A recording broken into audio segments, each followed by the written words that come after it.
So the time has finally come to talk about V8 swapping my 1996 Dodge Dakota pickup truck that I bought for 250 bucks. There's a few options out there that you can do that are V8s. You have your 318, you have your 360, and you have your 440. Now, I am super undereducated when it comes to anything vehicle related. Over the last 2 years and the time of posting on this channel, I have increased my knowledge a lot, but it's just pretty much just scratching the surface. So if anything I say in this video is misinformation or wrong, don't roast me in the comments. Just sort of let me know that I was wrong. As far as I know, there are 3 options for a V8 swap in as far as Mopar. Not Chevy, not Ford, just Mopar straight engines. Is a V8. You got your 318s, you got your 360s, and you got your 440s.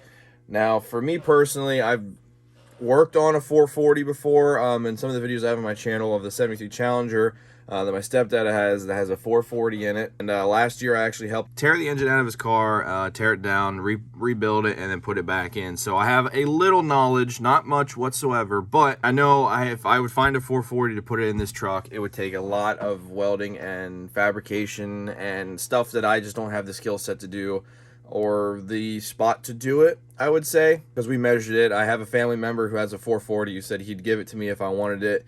But I measured pretty much the engine bay that's in the 73 Challenger that my stepdad has versus what I would have.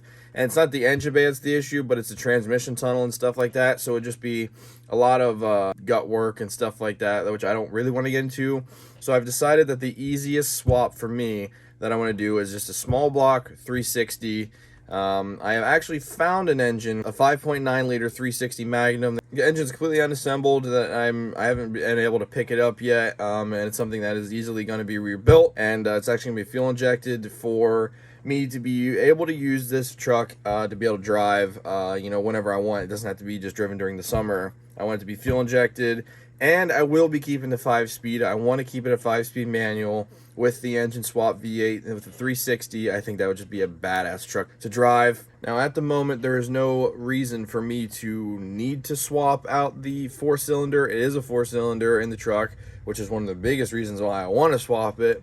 The thing does get up and move. I mean, for a 4-cylinder, I can't really complain. It rips for what it is. I really have no trouble. This truck is going to be a ripper with a small block 360 in it, and I cannot wait to start this process. But it is an expensive endeavor, which I will be taking this engine, and it is completely disassembled, and piecing it together when I can. Obviously, I'm not a millionaire. I don't make buku bucks. I'm not exactly sure the situation the engine is now. All I know is it is a completely disassembled engine, and the guy that I'm buying it off of is a really close friend. He has a bunch of Mopars that he has had these engines in, and I trust him tenfold, and he's more than likely going to be the one helping me to swap this engine. He has a lot of wisdom and a lot of stuff that I can learn, and I'm super excited to get into this project. But I'm not looking to make stupid crazy power. The only thing I really want is to have a nice choppy street cam. I think it would be an absolute blast driving it with a little bit more horsepower, being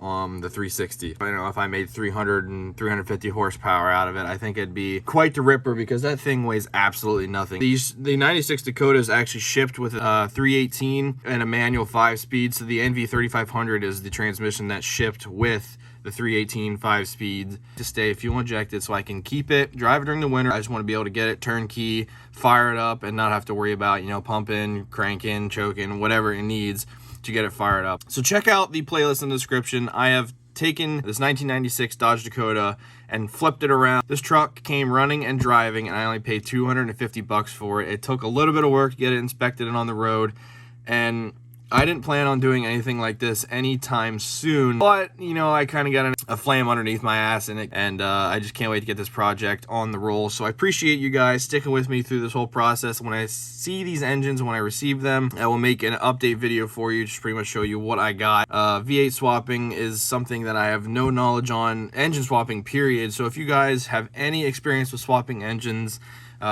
Chevy, Ford, Dodge, whatever, Mopar, put any tricks or tips you have. The comments mean a lot, and the support recently means a lot, and I thank you guys so much for watching. If you're excited about this V8 swap on this truck, hit that like button for me, subscribe if you are new, and as always, I'll catch you in the next video. I have a truck outside here, actually. Let's take a quick peek.